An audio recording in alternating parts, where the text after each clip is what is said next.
आज आपण नारळी भात कसा करणार आहोत हे बघणार आहोत। चला तर आता रेसिपीकडे वळूया। आपण साहित्य बघून घेऊया। आपण 2 लवंगा घेतल्या आहेत, त्यानंतर 4 विलायची, थोडे सुक्या खोबऱ्याचे काप करून घेतले आहेत, काजू, मनुके आणि बदाम। त्यानंतर आपण बिर्याणीचा जो तांदूळ असतो मोकळा तांदूळ घेतलेला आहे, मोठा राईस आपण असं व्यवस्थित शिजवून घेतला आहे, आणि 1 वाटी साखर। आपण ह्यामध्ये 1 चमचा तेल टाकून घेऊया।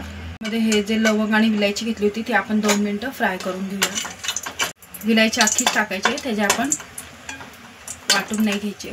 त्यानंतर जे सुका मेवा आपण घेतला होता सगळा तो आपण फ्राय करून घेऊया 2 मिनिटं।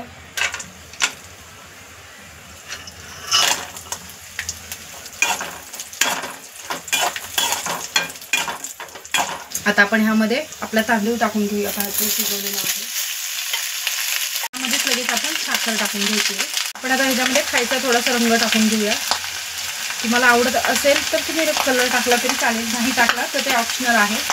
आता हे 2 मिनिटं एकजीव पूर्ण करून घेऊया आपण।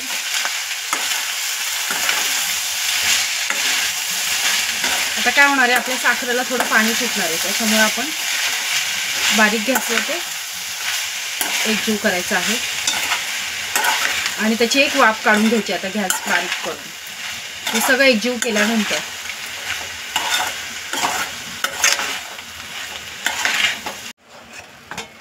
हे पहा, तुम्ही बघू शकता किती व्यवस्थित आपला भात मोकळा झालेला आहे। हा आपण सर्व करून घेऊया। प्रकारे आज आपला नारळी भात खाण्यासाठी तयार आहे।